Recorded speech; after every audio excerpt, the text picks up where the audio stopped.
오전 7시 44분, 이란에 남은 마지막 미사일이 발사대를 떠났다. 해안 포대에서가 아니었다. 추적 항공기를 따돌리기 위해 6시간마다 위치를 바꾸던 이동식 플랫폼에서도 아니었다. 자그로스 산맥의 산속 깊이 뚫린 터널에서였다. 에픽 퓨리 작전이 60일 동안 찾으려 했지만 끝내 찾아내지 못한 바로 그 터널이었다. 그 터널은 세계에서 가장 강력한 군사력이 2달간의 전쟁 동안 퍼부은 모든 위성 정찰, 모든 감시 비행, 모든 신호 수집 시도에서 살아남았다. 이슬람 혁명 수비대의 한 준장이 다른 모든 것에 일어난 일을 정확히 버텨낼 수 있도록 직접 설계해 지은 터널이었다. 그는 그 터널 안에서 다른 모든 것이 파괴되는 것을 지켜봤다. 자신의 부대가 운용하던 모든 발사대, 모든 해안포대, 60일간의 지속교전에서 에이브러햄 링컨과 그 주변 함정들을 향해 불을 뿜었던 모든 이동식 플랫폼, 이란이 30년에 걸쳐 구축한 미사일 프로그램의 모든 시설, 전부 발각됐고, 전부 타격받았고, 전부 사라졌다. 전쟁이 시작된 후 몇 주 동안 보고가 하나씩 들어왔다. 이 포대 파괴, 저 발사대 제거, 이 시설 타격, 저 프로그램 종료. 그는 터널 안에 머물며 미사일을 냉각 상태로 유지했고 전력을 최소화했으며 전자 방출을 완전히 차단한 채 기다렸다. 이란이 이길 것이라고 믿어서가 아니었다. 그런 믿음은 셋째 주 어느 시점에 이미 사라졌다. 그가 기다린 것은 마지막 하나가 남아 있었기 때문이었고 그것을 사용하는 것만이 남은 유일한 결정이라는 확신이 있었기 때문이었다. 오전 7시 44분. 그는 그 결정을 내렸다. 에이브러햄 링컨은 오전 4시 31분부터 이미 그것이 온다는 것을 알고 있었다. 1등 병조 사라 레이스는 새벽 3시부터 깨어 있었다. 당직 때문이 아니었다. 16달간의 이번 배치 기간 동안 전자 방출 상황에서 뭔가 이상한 느낌이 들면 잠을 이루지 못하는 특유의 감각이 생겼기 때문이었다. 그리고 새벽 3시 전자 방출 상황에서 무언가가 이상하게 느껴졌다. 즉각적으로 설명할 수 없는 방식으로 그녀는 수동 센서 화면 앞에 1시간 29분 동안 앉아 있었고 4시 31분에 보정 신호가 나타났다. 협대역, 암호화, 지속시간 0.4초.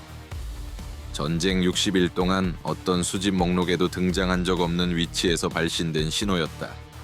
그녀는 4분 만에 송신 기록을 남기고 보고서를 작성해 4시 33분에 제출했다.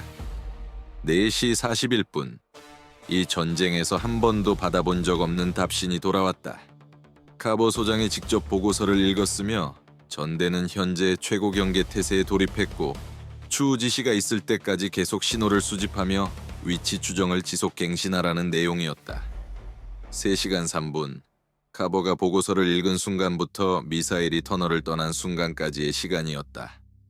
60일간의 지속교전에서 단일 위협에 대해 전대가 받은 가장 긴 사전 경고 시간이었다. 이란이 마지막으로 발사할 미사일에 맞서 최선의 방어를 구축하기 위한 3시간 3분. 3시간 3분은 충분하지 않았다. 전대가 실패해서가 아니었다. 승무원이 잘못한 것이 있어서가 아니었다. 7시 44분에 터널을 떠난 미사일이 에이브러햄 링컨이 이전에 상대했던 것과 같은 무기가 아니었기 때문이었다. 이란은 이전의 호람샤르사 교전 이후 3주를 쏟아부어 어떻게 그것이 격추됐는지를 정밀 분석하고 그 격추를 가능하게 했던 구조 자체를 재설계했다. 유도 신호 기만을 허용했던 데이터 링크 취약점 사라졌다. 충분히 준비된 사격 통제 시스템이 부분적으로 예측할 수 있었던 종말 단계 수정 패턴, 어떠한 예측도 불가능한 수준으로 무작위화됐다. 7시 44분에 터널을 떠난 버전은 에이브러햄 링컨이 이전 버전에서 찾아낸 모든 해법에 대한 답으로 특별히 제작된 것이었다. 준장은 60일 동안 그 터널 안에 앉아 있었다. 그는 손을 놓고 있지 않았다. 사격 통제 시스템은 7시 44분 레이더에 접촉이 포착된 순간 요격 해법을 구성하기 시작했다. 깨끗한 탄도 궤적, 가파른 상승. 이지스 시스템이 요격 확률을 산출했다. 첫 번째 해법 71%, 두 번째 68%. 이 표적 유형에 대해 시스템이 낼 수 있는 최선의 수치였다. 60일 전쟁 동안 전대가 교전했던 이란의 모든 탄도미사일에서 격추를 이끌어낸 수치였다. 첫 번째 요격 미사일은 7시 46분에 71% 해법으로 발사됐다. 지정된 요격 지점에 도달했을 때 미사일은 그 자리에 없었다. 표적은 마지막 순간 궤적을 바꿨다. 극적이지 않게 멀리서 봤을 때 회피처럼 보일 정도는 아니게 그저 해법이 예측한 위치에 없을 만큼만. 요격 미사일은 미사일의 실제 위치에서 240m 뒤 허공에서 폭발했다. 240m, 눈을 한번 깜빡이는 시간에 벌어지는 격추와 실패의 차이였다. 두 번째 요격 미사일은 첫 번째가 발사된 순간부터 갱신된 해법을 구성하고 있었다. 더 나은 기하학, 더 좁은 예측창, 사격 통제 컴퓨터가 교전하도록 설계된 표적을 상대로 설계된 모든 것을 수행하고 있었다. 요격 미사일이 상승하고 선회하고 지정 지점을 향해 강화했다. 미사일이 다시 수정했다. 190m, 표적이 더 이상 없는 허공에서의 또 다른 폭발. 요격 미사일 2발 소모, 표적은 여전히 강화 중이었다. 전투정보센터가 자신의 계산이 무의미하다는 것을 2번이나 입증한 무기를 상대로 계산을 돌리고 있었다. 세 번째 요격 미사일은 7시 47분에 이지스 시스템이 산출할 수 있는 가장 정밀한 해법으로 발사됐다. 최소 예측창, 가능한 가장 근접한 요격 기하학, 표적을 포착할 최고 확률을 위해 모든 변수가 최적화됐다. 미사일이 종말 접근해서 한번 수정했고 요격 미사일이 적응했다. 그 다음 미사일이 충격 1.8초 전에 다시 수정했고 요격 미사일은 1.8초 만에 2번 적응할 수 없었다. 미사일 기체에서 8m 거리에서 폭발했다. 8m, 요격 미사일 탄두의 치명적 파편 방영 아니었다. 파편 패턴이 0.04초 만에 호람샤르사의 전방 섹션에 도달해 유도 시스템을 완전히 파괴했다. 그 수정들을 수행하고 있던 모든 센서, 모든 조종면 작동기, 모든 구성 요소가 아라비아해 상공 약 3,600m에서 기체로부터 파편 구름이 되어 흩어졌다. 탄두는 살아남았다. 1,500kg의 단일 폭발 장약이 온전한 채로 여전히 붕괴되는 기체에 부착된 채로 더 이상 유도되지 않고 더 이상 통제되지 않고 낙하하고 있었다. 에이브러햄 링컨이 이제 직면한 것은 미사일이 아니었다. 덩어리였다. 1,500kg의 탄두와 구조잔해가 마하 11의 속도로 약 3,600m의 허공을 회전하며 낙하하고 있었다.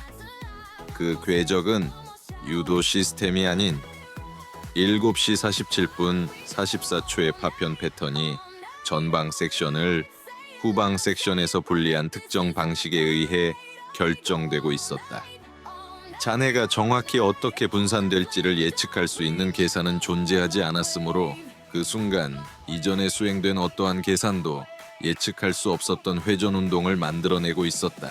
카버 소장은 7시 47분 51초에 긴급 선회를 명령했다. 10만 톤의 항공모함이 모든 축을 최대로 밀어붙여 회전 주기마다 예측 충격 경로가 바뀌는 표적의 예측 충격 경로에서 선체를 벗어나려 했다. 유도 미사일에는 효과적이었던 선회, 유도 해법의 예측 종점에서 선체를 벗어나게 하는 것, 무유도 미사일에는 동등한 효과가 없었다. 벗어날 해법이 없었다. 회전과 중력, 잔해장과 비행갑판 사이에 약 3,600m, 그리고 남은 초 동안 선회가 할 수 있는 것만 있었다. 그는 어쨌든 명령했다. 근접 방어포는 7시 47분 55초, 표적이 약 900m 고도로 강화하면서 작동했다. 사격 통제 레이더가 회전하는 잔해장이 빔의 다른 면을 제시하면서 0.3초마다 형태가 바뀌는 반사파에서 해법을 유지하려 했다. 표적이 0.3초 동안 깨끗한 반사파로 레이더 화면에 나타났다가 빔을 산란시키는 각도로 회전하며 0.3초 동안 아무것도 잡히지 않다가 회전 주기가 계속되면서 이전 위치에서 14m 떨어진 곳에 다시 나타났다. 포가 첫 번째 선명한 창에서 표적을 추적하고 발사했다. 포탄이 0.4초 만에 요격 지점까지의 거리를 이동했다. 0.4초 동안 표적은 새로운 방향으로 회전하며 11m 이동했다. 포탄은 0.4초 전에 표적이 있었던 공간을 통과했다. 빗나갔다. 포가 0.3초 만에 재포착해 다음 선명한 창에서 추적했다. 다시 발사했다. 포탄이 회전이 표적을 기하학적 전환을 통해 운반할 때 요격 지점에 도달했다. 연발이 잔해장의 가장자리, 탄두 섹션이 아닌 그 위에서 분리되는 기체의 구조적 잔해를 잡아 더 멀리 흩어뜨렸다. 표적은 약 550m 고도에 있었다. 포가 세 번째 연발을 약 360m 고도에서 0.3초 동안 지속된 창을 통해 발사했고, 포탄이 탄두를 나머지 잔해와 연결하는 금속인 미사일의 구조 섹션을 찾아 관통했다. 탄두 섹션이 기체 잔해에서 분리됐다. 두 조각 모두 이제 아래의 함선을 향해 갈라지는 경로를 그리며 회전하고 있었다. 탄두 섹션이 7시 48분 21초에 에이브러햄 링컨 비행갑판 약 240m 상공에서 공기와 충돌했다. 갑판이 아닌 그 240m 위 회전하며 기수직각 충격을 위해 설계된 기폭 순서가 회전하는 사각 기하학에서 대신 발화했다. 부분 기폭 1500kg의 전량 방출이 아닌, 준장이 60일 동안 보존해온 완전한 폭발이 아닌 세계에서 가장 강력한 항공모함의 비행갑판 바로 240m 위에서의 부분적인 것이었다. 폭풍파가 기폭 0.04초 후에 비행갑판에 도달했다. 갑판 위에 고정되지 않은 모든 것이 동시에 들렸다. 3시간 3분의 준비 시간 동안 경납고 갑판으로 이동시키지 못한 항공기 3대. 승무원들이 엘리베이터가 허용하는 최대한 빠르게 작업했지만 폭풍의 전체 충격을 받았다. 2대는 착륙 장치가 붕괴됐다. 세 번째는 전방 캐노피 솔기 전체를 따라 균열이 생겼다. 아일랜드 상부 구조물에 충돌한 폭풍파는 측면이 아닌 바로 위에서 왔고, 0.1초 만에 최상단 안테나 배열에서 흘수선까지 아일랜드 외부를 타고 내려왔다. 구조물이 그 방향에서 흡수하도록 설계되지 않은 하중 아래 전체 높이를 따라 휘었다. 함교의 창 3개가 동시에 안쪽으로 산산조각났다. 유리가 폭풍파의 속도로 이동하는 파편으로 함교를 가로질렀고, 함교 당직 승무원 2명이 노출된 피부에 파편을 맞았다. 생명을 위협하지는 않았지만 즉각적인 의료 처치가 필요했다. 함선은 폭풍이 선체보다 아일랜드에 더 직접적으로 충돌한 비대칭 압력 분포로 우연으로 1.2도 기울었다가 질량 분포가 회복되면서 9초 후에 수직을 되찾았다.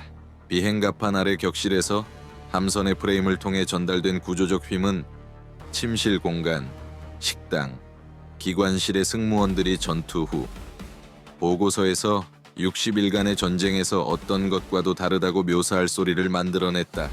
더 크지 않았다. 더 가까웠다. 물을 통해 전달되는 압력파와 240m 상공의 공기를 통해 전달되는 것의 차이였다. 함선 전체에서 23명의 승무원이 부상을 입었고 그중 4명이 중상이었다. 아일랜드 상단 섹션에 레이더 배열 2개가 다운됐다. 탑재 하드웨어가 감당하도록 설계되지 않은 하방 폭풍 하중으로 안테나 마운트가 파손됐다.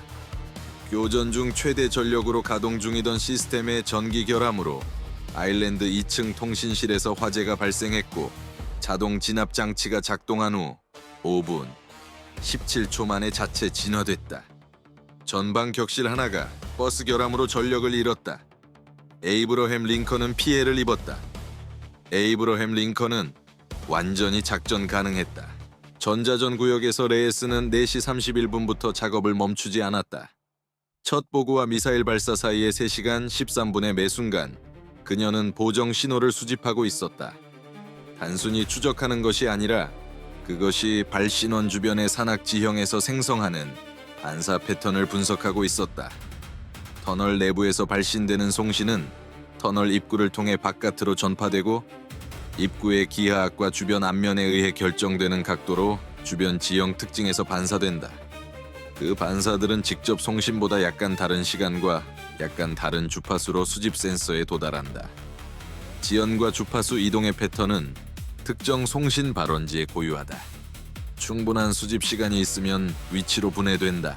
그녀는 4시 31분부터 그 분해를 구축하면서 보정 신호가 생성하는 모든 송신으로 업데이트하고 추가되는 데이터의 매분으로 정밀화했다.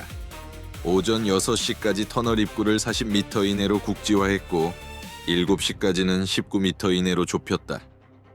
7시 44분 미사일이 발사되고 신호가 끊겼을 때 그녀는 3시간 13분의 수집 데이터와 8m 이내 정확도의 위치 고정 값을 가지고 있었다. 60일간의 전쟁에서 산출된 가장 정밀한 표적 해법, 산벽의 반사 패턴으로 구축된 것이었다. 그녀는 7시 49분에 그것을 송신했다. 카버 소장은 디스플레이 위에 좌표를 바라봤다. 60일간의 전쟁에서 어떤 표적 데이터를 봤을 때보다 오래 그것들을 바라봤다. 그런 다음 아래 격실에서 여전히 집계 중인 피해 보고서를 봤다. 23명 부상, 4명 중상, 2개 배열 다운, 화재 1건, 진화. 그런 다음 보조 디스플레이의 수직 발사 셀 재고를 봤다. 중동의 가장 포괄적인 미사일 전력을 상대로 60일간의 지속 전투 작전 이후 에이브러햄 링컨 호위 함정에 남아있는 모든 순항 미사일이었다.